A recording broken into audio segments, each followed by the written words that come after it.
नमस्कार, ABC channel में आपका स्वागत है। मैं हूं सचिन श्रीवास्तव और आप मेरे साथ देखेंगे आजमगढ़ से जुड़ी खबरें। आइए नजर डाल लेते हैं आज की खास खबरों पर। खबर के प्रायोजक हैं Dalim Sunbeam school, Tiwaripur, Mau road, Azamgarh. Admission open for new session play group 2 class 9। Niswa girls inter college, Paharpur, Azamgarh. Admission open classes nursery to 11th। IIT और नीट की तैयारी। Aakash auto agency, Mahindra last mile mobility के अधिकृत dealer, Kartalpur bypass road, Azamgarh. Sarvodaya public school, Harbanshpur, Azamgarh. Admission open classes nursery to 9 and 11।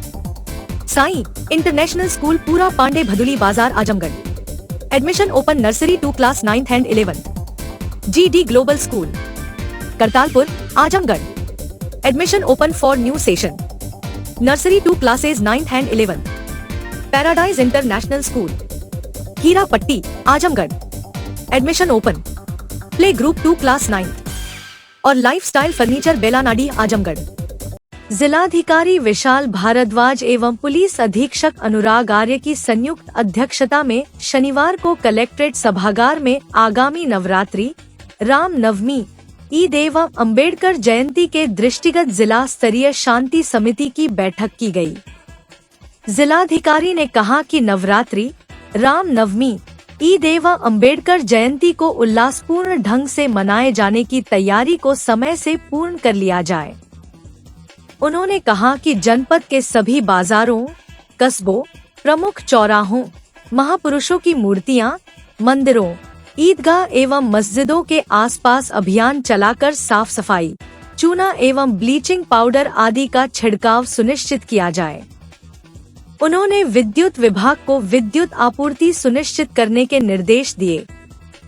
जिलाधिकारी ने मुख्य पशु चिकित्साधिकारी को प्रतिबंधित पशुओं को आबादी से दूर रखने हेतु उनके स्वामियों को निर्देशित करने के निर्देश दिए।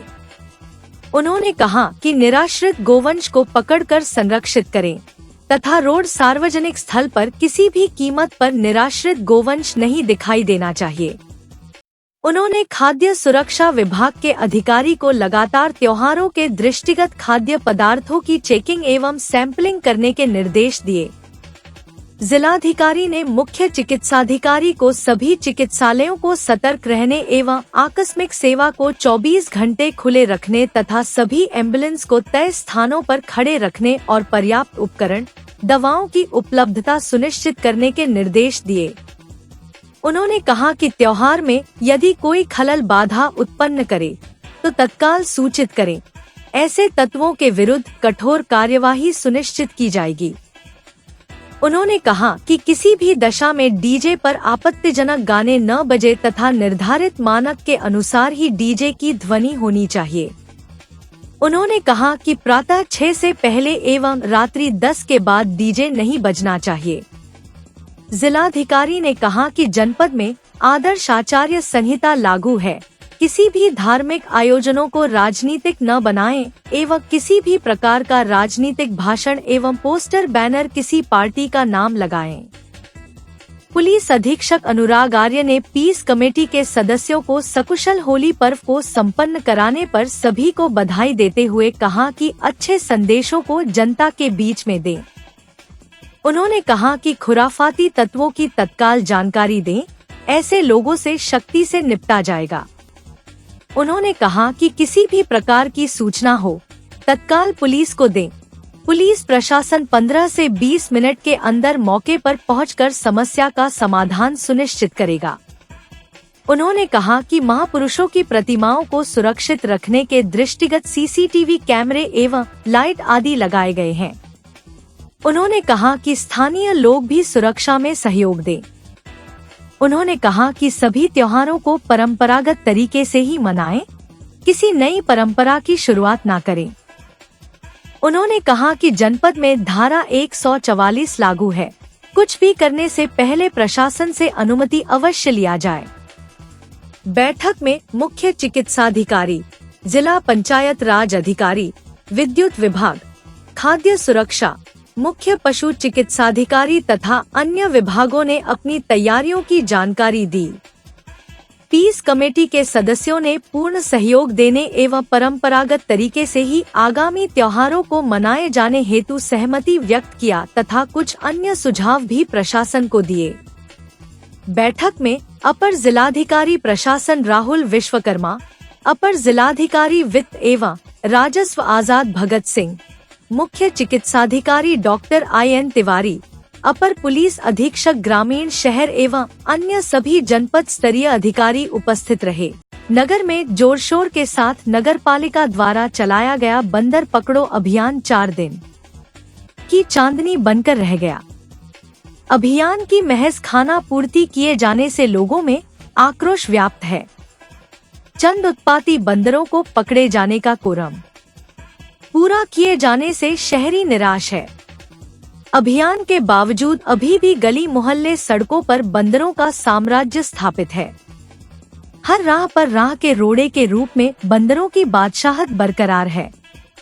स्थानीय नगर निवासियों को अभियान से जो उम्मीदें थी वह परवान नहीं चढ़ सकी। लोग अब भी खौफजदा है, परेशान है, क्योंकि बंदरों की बादशाहत पहले ही की तरह बरकरार है। आपको बता दें कि बंदरों के आतंक निरंतर बढ़ने से लोग कई दशकों से परेशान हैं। नगर पालिका प्रशासन से बार बार लोग बंदरों से छुटकारा दिलाने की मांग करते रहे हैं, लेकिन समाधान नहीं हो रहा है। निरंतर कस्बे में बढ़ रही बंदरों की संख्या के कारण लोग घरों में कैद होने को मजबूर हो गए हैं। बंदरों से बचने के लिए लोग हजारों लाखों रुपए खर्च करके लोहे के एल्युमिनियम के जाल लगवा रहे हैं। बंदर हर रोज किसी न किसी वार्ड में बच्चों, बुजुर्गों, राहगीरों, महिलाओं को काट रहे हैं। बंदरों की बढ़ रही संख्या के चलते गलियों में लोगों का निकलना मुश्किल हो गया है। बंदरों की टोलियां घरों में घुसकर घर में रखा सामान उठाकर ले जाती हैं। बंदरों के डर से गलियों में छतों पर बच्चे नहीं खेलते हैं। महिलाएं भी छतों पर कपड़े सुखाने के बाद उनकी रखवाली करती हैं। बंदर छतों पर सूखने वाले कपड़े ले जाते हैं या फिर उन्हें फाड़ दिया करते हैं। बाइक की सीट फाड़ दे रहे हैं तो डिग्गी में रखे जरूरी कागजात भी तहस नहस कर दे रहे हैं। यही नहीं, बंदर आने जाने वालों को रोककर सामान छीन ले जाते हैं। बंदरों के आतंक से स्कूली बच्चे डर के साए में रह रहे हैं। मकानों की छतों पर यह जमकर उत्पात मचाते हुए टंकियों के ढक्कन खोलकर उसके पानी में जमकर नहाते हैं। यदि कोई उन्हें भगाने जाए तो वह उसे काटने के लिए दौड़ते हैं। स्थानीय निवासियों का गेहूं धुलना सुखाना तक मुश्किल हो गया है। लाचारी में लोग बाजार के आटे का प्रयोग कर रहे हैं। आस्था के चलते लोगों के भोलेपन का वे पूरा दुरुपयोग कर रहे हैं। बहुत आतंक है, लोगों का सामान फाड़ दे रहे हैं। गली में जो भी गाड़ी से आता जाता है उसके ऊपर कूद जाते हैं। सीट उसका कवर का गाड़ी खड़ी रहती है, सीट के कवर भी फाड़ देते हैं। बच्चे स्कूल आते जाते हैं? बच्चे तो जा ही नहीं पाते हैं, किसी घर से बच्चा गार्जियन को बुलाते हैं तब जाते हैं घर में। छुट्टी से आते हैं? हाँ, सुबह भी दिक्कत होती है, शाम को जब घर से स्कूल से वापस आते हैं तब भी उनको दिक्कत होती है। अच्छा, नगर पालिका द्वारा बंदर पकड़ने की स्कीम चली थी, क्या कोई दिखावा था क्या? हाँ, कुछ तो कम हुए हैं लेकिन अभी बहुत बंदर हैं। हाँ, क्या चाहिए नगर पालिका से? बंदरों का आतंक एकदम खत्म होना चाहिए। बंदरों को और पकड़ना चाहिए। अभी बहुत कम बंदर पकड़े गए हैं। तो जो पकड़े गए तो दिखा कर छोड़ दिया गया, अब कोई स्कीम नहीं चल रही है। अगर बंद हो गया स्कीम तब तो बहुत कम पकड़े गए, 200-400 बंदर केवल पकड़े गए हैं। तो और पकड़ने चाहिए? अभी तो पकड़ना चाहिए ही, अभी बहुत बंदर हैं। ज़्यादा बंदर है, उसको पकड़वा घटवाया जाए, लेकिन छोड़ जाते हैं फिर वापस आ जाते हैं। इतना ज़्यादा बंदर है का नाम से कि रहना दुश्वार हो गया गली में। और कोई भी चीज़ रख दिया जाए छत पे वगैरह तो बचने नहीं पाता है। बच्चे ज़्यादा बहुत परेशान है का नाम से। वो स्कूल से आते हैं कि उनके पीछे बंदर लग जाते हैं। गली में बहुत गंदा करते हैं, कचरा वगैरह सब खाते हैं, यहाँ से तो फैला देते हैं कचरा। आना जाना बहुत दुर्लभ हो गया है। नगर पालिका द्वारा बंदर पकड़ने की स्कीम शुरू हुई थी, क्या खत्म हो गई कि नहीं? हमको तो पता ही नहीं कि बंदर की नगर पालिका चला था, स्कीम में नहीं चला था। मेरे गली से तो बंदर नहीं गए और पूरा बंदर भी हैं। मतलब दिखावा था एक तरह का? केवल दिखावा था वो का नाम से। नगर पालिका का हम तो देखे ही नहीं बंदर हमारे गली से पकड़ गए कि नहीं गए। हाँ, तो क्या चाहते नगर पालिका को दिखावा था? हाँ, और क्या दिखावा था ही ये सब। जब बंदर गए नहीं दिखावा ही कहा जाएगा। इलाहाबाद हाई कोर्ट ने अपनी वार्षिक स्थानांतरण नीति के तहत दीवानी न्यायालय में कार्यरत 7 न्यायिक अधिकारियों का अन्यत्र जिलों में स्थानांतरण कर दिया है। इसी के साथ अन्य जिलों से 14 न्यायिक अधिकारी जनपद में आ रहे हैं।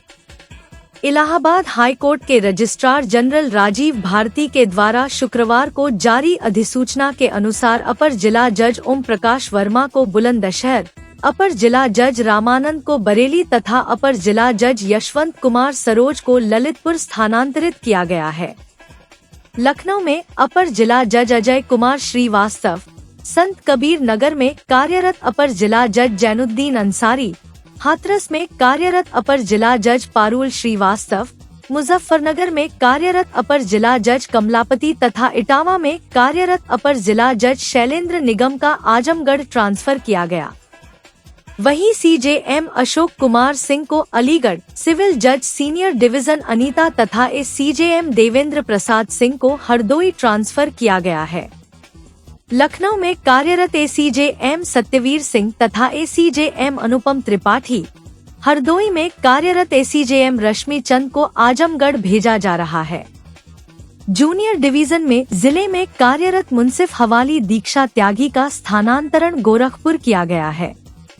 जूनियर डिवीजन में जालौन से सिविल जज रविकांत, वाराणसी से सिविल जज फराज हुसैन, हाथरस से वेनुष कुमार तथा मथुरा से सिविल जज सोनम गौतम का स्थानांतरण आजमगढ़ किया गया है। स्थानांतरित सभी अधिकारी 15 अप्रैल को अपना चार्ज छोड़ देंगे।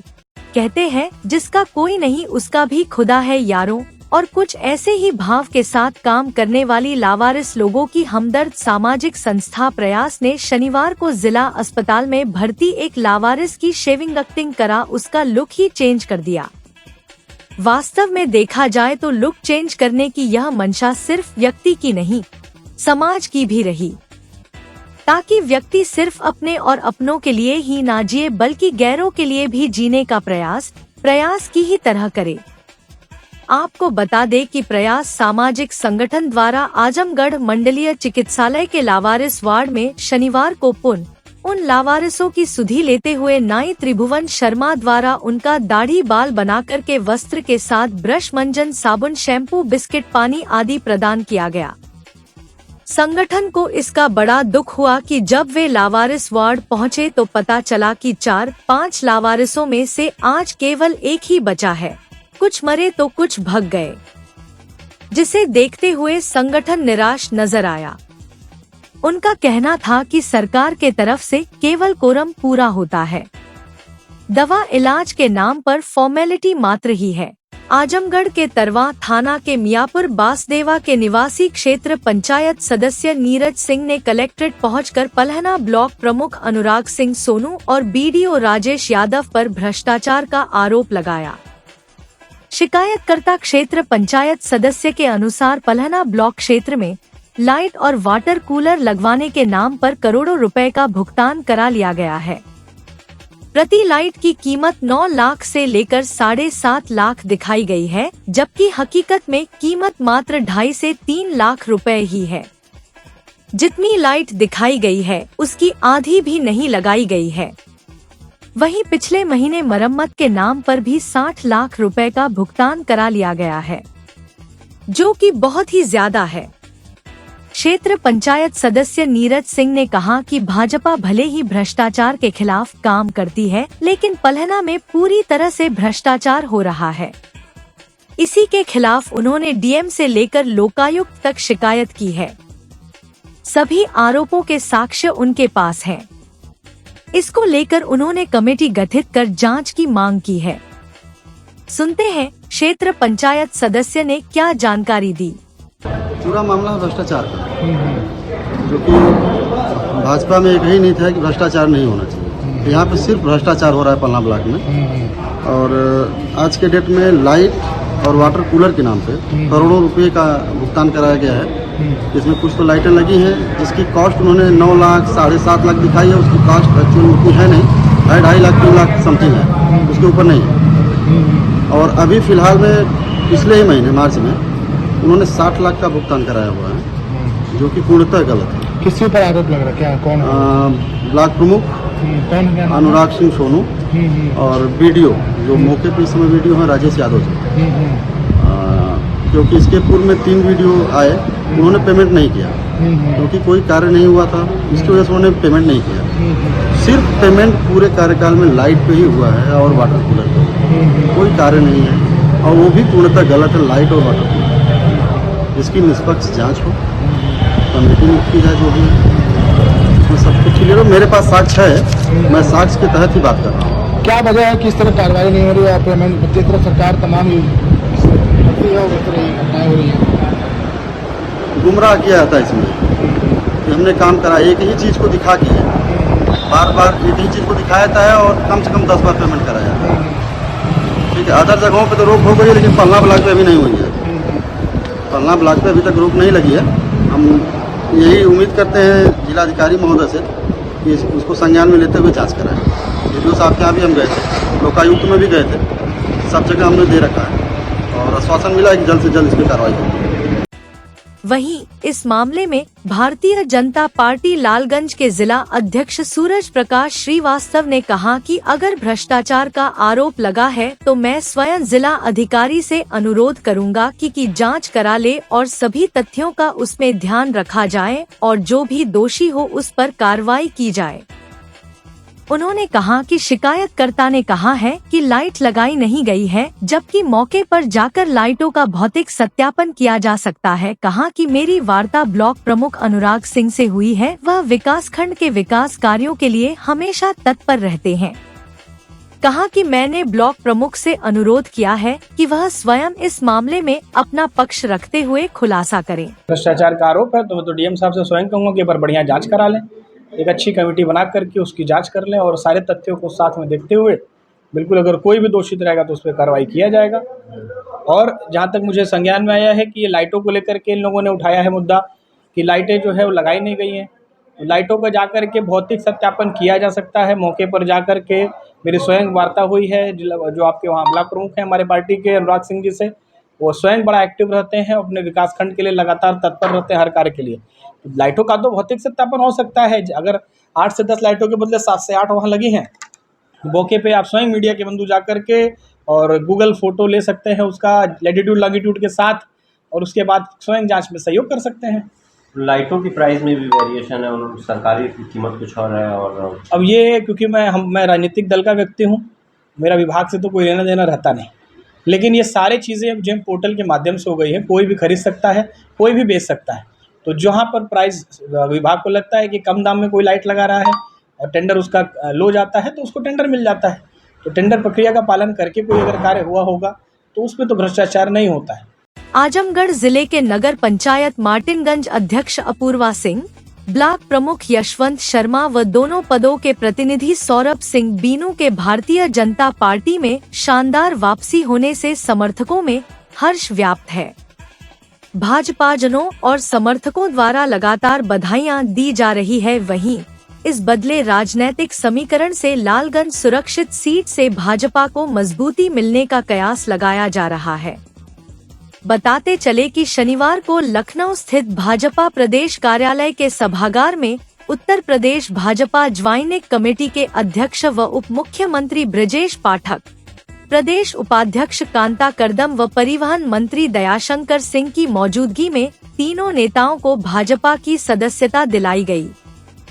इस बाबत मार्टिनगंज नगर पंचायत अध्यक्ष व ब्लॉक प्रमुख के संयुक्त प्रतिनिधि सौरभ सिंह बीनू ने कहा कि लालगंज सुरक्षित सीट से भाजपा की ऐतिहासिक जीत होगी और मोदी सरकार के 400 पार के लक्ष्य को पूर्ण करने में आजमगढ़ की दोनों सीटों की महत्वपूर्ण भूमिका रहेगी। भाजपा विकास गारंटी लेती है और सबका साथ, सबका विकास, सबका विश्वास के आधार पर आज नए भारत का निर्माण कर रही है। प्रतिनिधि श्री सिंह ने आगे भरोसा दिलाया कि लालगंज संसदीय क्षेत्र में जो विकास ठप हो गया था उसकी भरपाई लालगंज की जनता आगामी चुनाव में भाजपा को जीत दिलाकर करेगी, जिससे लालगंज सहित मार्टिनगंज में विकास की बयार बहती रहे। बधाई देने वालों में पूर्व लालगंज सांसद व लालगंज से प्रत्याशी नीलम सोनकर, जिलाध्यक्ष श्री कृष्ण पाल, पूर्व अध्यक्ष ध्रुव सिंह, प्रदेश कार्य समिति सदस्य अखिलेश मिश्र गुड्डू, प्रेम प्रकाश राय, जिलाध्यक्ष सूरज प्रकाश श्रीवास्तव, MLC रामसूरत राजभर, लोकसभा प्रभारी घनश्याम पटेल, लोकसभा संयोजक विनोद राय, पूर्व जिलाध्यक्ष प्रेम नारायण पांडे, जयनाथ सिंह, कृष्ण मुरारी विश्वकर्मा, विस प्रभारी संचिता चौहान सहित कई ब्लॉक प्रमुख व नगर पंचायत अध्यक्ष व भाजपाजन आदि शामिल रहे। आजमगढ़ में लोकसभा चुनाव को लेकर जिला प्रशासन ने पूरी तरह से कमर कस लिया है। इसके साथ ही शासन प्रशासन अपनी व्यवस्थाओं से लोगों को अवगत करा रहा है। इसी क्रम में आजमगढ़ जिले में 6वें चरण के चुनाव के अंतर्गत मतदान होना है। इसको लेकर ADM प्रशासन राहुल विश्वकर्मा का कहना है कि चुनाव के दिन जहां वोटिंग हो रही होगी वहां पर 100 मीटर के दायरे के अंदर कोई भी मोबाइल नहीं ले जा सकेगा, क्योंकि यह मानकों के खिलाफ होगा।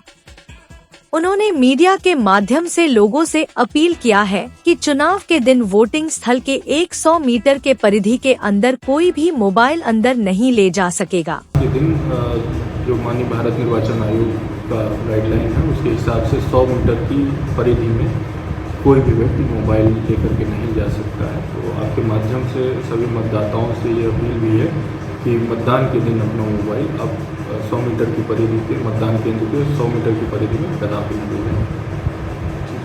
भारतीय जनता पार्टी का 44वां स्थापना दिवस शनिवार को धूमधाम से मनाया गया। आजमगढ़ जिला प्रभारी अशोक सिंह, जिलाध्यक्ष आजमगढ़ सदर श्री कृष्ण पाल, जिलाध्यक्ष लालगंज सूरज प्रकाश श्रीवास्तव ने जिला कार्यालय पर पार्टी का ध्वज फहराया और पंडित दीनदयाल उपाध्याय व श्यामा प्रसाद मुखर्जी के चित्र पर पुष्पांजलि अर्पित किया। कार्यकर्ताओं पदाधिकारियों संघ जिला अध्यक्ष लालगंज सूरज प्रकाश श्रीवास्तव ने सिविल लाइन स्थित पंडित दीनदयाल उपाध्याय की प्रतिमा पर माल्यार्पण कर श्रद्धा सुमन अर्पित किया और एक दूसरे को मिठाई खिलाई। पार्टी का स्थापना दिवस प्रतिवर्ष की भांति सभी बूथों पर मनाया गया। बूथों पर बूथ अध्यक्ष की अध्यक्षता में पंडित दीनदयाल उपाध्याय और श्यामा प्रसाद मुखर्जी के चित्र पर माल्यार्पण किया गया और बूथ कमेटी पन्ना प्रमुख की बैठक किया गया। वहीं दूसरी तरफ बीजेपी महिला मोर्चा की जिला उपाध्यक्ष अमित लता सिंह के अनंतपुरा कटरा स्थित आवास पर स्थापना दिवस समारोह पूर्वक मनाया गया। माता की जय, भारत माता की जय, वंदे मातरम, वंदे मातरम, वंदे मातरम। श्यामा प्रसाद मुखर्जी अमर रहे, श्यामा प्रसाद मुखर्जी अमर रहे, अटल बिहारी वाजपेयी अमर रहे, अटल। समारोह को संबोधित करते हुए बीजेपी महिला मोर्चा की जिला उपाध्यक्ष अमित लता सिंह ने कहा कि भारतीय जनता पार्टी का आज स्थापना दिवस है। साल 1980 में 6 अप्रैल को ही भाजपा की स्थापना हुई थी। उस समय जो पौधा रोपा गया तब शायद ही किसी ने यह सोचा कि कुछ सालों बाद यह इतना बड़ा पेड़ बनेगा। आज आलम यह है कि 2024 के आगामी लोकसभा चुनाव में बीजेपी 370 और एनडीए गठबंधन 400 से अधिक सीटों पर जीत दर्ज करेगी। लोकप्रिय प्रधानमंत्री नरेंद्र मोदी भारी बहुमत के साथ तीसरी बार देश के प्रधानमंत्री बनने जा रहे हैं। मनाते हैं क्योंकि यह भारतीय जनता पार्टी के 6 कार्यक्रम होते हैं, उस कार्यक्रम में ये भी है भारतीय जनता पार्टी का कि 6 अप्रैल को हम सब भारतीय जनता पार्टी के स्थापना दिवस मनाते हैं कि आज के दिन ही हमारी भारतीय जनता पार्टी पूर्ण रूप से अपने भारतीय जनता पार्टी के स्थापना दिवस के अवसर पर हम सब यहाँ गुरु टोला में आज उपस्थित हुए हैं और इस बूथ पर हम सब भारतीय जनता पार्टी का स्थापना दिवस जो है उसका आज हम मना रहे हैं, क्योंकि ये भारतीय जनता पार्टी के जो 6 कार्यक्रम बनते हैं वो हर वर्ष हम सब कार्यकर्ता पूरी जोर शोर से मनाते हैं। उस कार्यक्रम में ही ये कार्यक्रम है जो स्थापना दिवस का होता है। आज के दिन भारतीय जनता पार्टी की स्थापना हुई थी और इस स्थापना दिवस को भारतीय जनता पार्टी अपने कार्यकर्ताओं और अपने पदाधिकारियों के साथ मिलकर पूरी हर्षोल्लास के साथ मनाती है। उसी उपलक्ष्य में हम सभी यहाँ इकट्ठा हुए थे और मना रहे थे और उसके बाद हम सब जो जाएंगे लाभार्थी जितना हमारे हैं, जो इस लाभार्थी जो इस बूथ पर होंगे। जो 10 वर्ष के अंदर मोदी जी ने जो सरकार चलाई है, योगी जी ने जो 7 वर्ष के अंदर जो काम किया है उत्तर प्रदेश में और भारत के अंदर, उसको लेकर हम सब फिर मतदाताओं के बीच में जा रहे हैं, क्योंकि आगे चुनाव भी है। उसको देखते हुए हम सब उन मतदाताओं से संपर्क करेंगे और उनको जागरूक करेंगे कि आने वाले समय में भारतीय जनता पार्टी को और मजबूत करें और प्रधानमंत्री जी को तीसरी बार देश के सबसे लोकप्रिय प्रधानमंत्री को पुनः प्रधानमंत्री बनाने के लिए हम सब निवेदन उनसे करने। अब कहते हैं जिसका कोई नहीं उसका भी खुदा है यारों, और कुछ ऐसे ही भाव के साथ काम करने वाली लावारिस लोगों की हमदर्द सामाजिक संस्था प्रयास ने शनिवार को जिला अस्पताल में भर्ती एक लावारिस की शेविंग एक्टिंग करा उसका लुक ही चेंज कर दिया। वास्तव में देखा जाए तो लुक चेंज करने की यह मंशा सिर्फ व्यक्ति की नहीं, समाज की भी रही, ताकि व्यक्ति सिर्फ अपने और अपनों के लिए ही ना जिए बल्कि गैरों के लिए भी जीने का प्रयास की ही तरह करे। आपको बता दें कि प्रयास सामाजिक संगठन द्वारा आजमगढ़ मंडलीय चिकित्सालय के लावारिस वार्ड में शनिवार को उन लावारिसों की सुधि लेते हुए नाई त्रिभुवन शर्मा द्वारा उनका दाढ़ी बाल बनाकर के वस्त्र के साथ ब्रश, मंजन, साबुन, शैम्पू, बिस्किट, पानी आदि प्रदान किया गया। संगठन को इसका बड़ा दुख हुआ कि जब वे लावारिस वार्ड पहुंचे तो पता चला कि 4-5 लावारिसों में से आज केवल एक ही बचा है।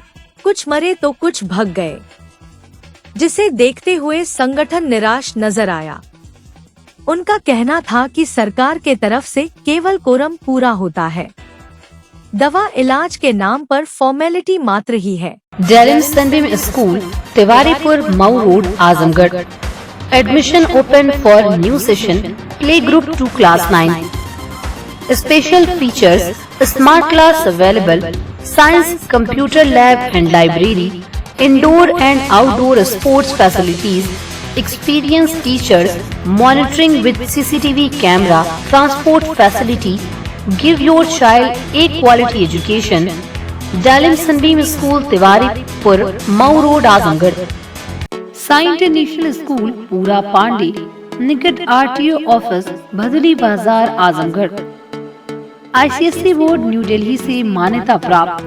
प्रत्येक क्लास में स्मार्ट क्लास की व्यवस्था, सुव्यवस्थित साइंस और कंप्यूटर लैब्स, इंडोर और आउटडोर स्पोर्ट्स फैसिलिटीज, पूरे सिटी में वाहन की सुविधा। Admission open for new session, nursery to class 9 and 11। Sai international school, Pura Pande, निकट RTO office, Bhadli Bazar, Azamgarh.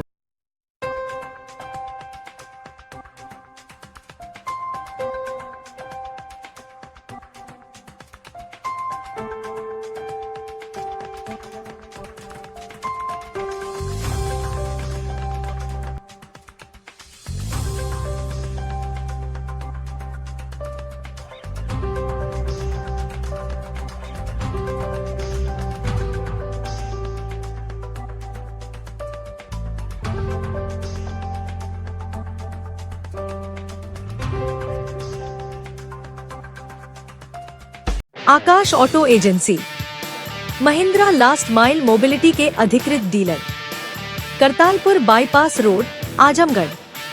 Mahindra 3 wheeler electric passenger वाहन ट्रियो यारी, ट्रियो ऑटो और ट्रियो प्लस। एक बार चार्ज कीजिए और करिए 150 किलोमीटर तक का लंबा सफर। बैटरी पर 5 साल की वारंटी। इलेक्ट्रिक माल वाहक जोर grand PU half. Acid battery में अल्फा सुपर और अल्फा कार्गो वाहन। डीजल माल वाहन महिंद्रा जीतो, डीजल 3 व्हीलर माल वाहन alpha plus loader. Paradise International School, a CBSE board, co-ed English medium school, a place for your lovely kids in your nearby vicinity.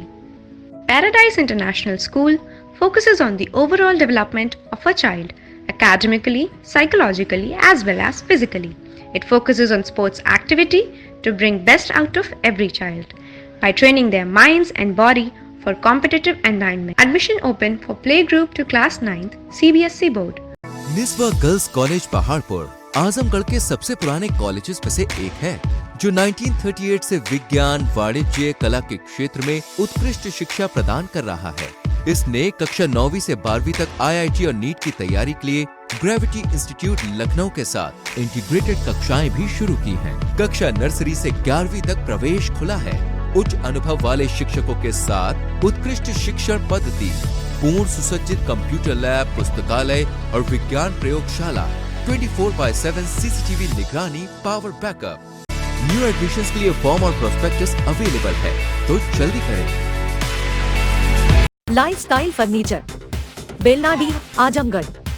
सभी प्रकार के furniture एवं electronic सामानों की भरपूर रेंज उपलब्ध। हमारे यहाँ EMI की सुविधा 0% ब्याज पर उपलब्ध। इलेक्ट्रॉनिक सामानों में LED TV, refrigerator, washing machine, air conditioner, air cooler, deep freezer, water cooler, mixer juicer, iron, fan, induction, battery, inverter, electric geyser, gas geyser, आटा चक्की इत्यादि। फर्नीचर के सामानों में बेड, गद्दा, सिंगारदान, अलमीरा, sofa, table, chair, rack, stool, संदीली, सीढ़ी, डाइनिंग टेबल, झूला आदि। शादी विवाह की हो तैयारी या ऑफिस और घर के लिए सामानों की करनी हो खरीदारी, पहुँचिए lifestyle furniture, Belnadi, Azamgarh. Sarvodaya public school near RTO office, Harbanspur, Azamgarh. Affiliated to CBSE. Admissions open from classes nursery to 9 and 11. जहाँ है highly experienced faculty, advanced labs, magnificent library, huge playground with lush green campus, separate ground for pre-nursery, separate classes available for girls and boys. We also organize sports, music, smart classes, and many more facility available.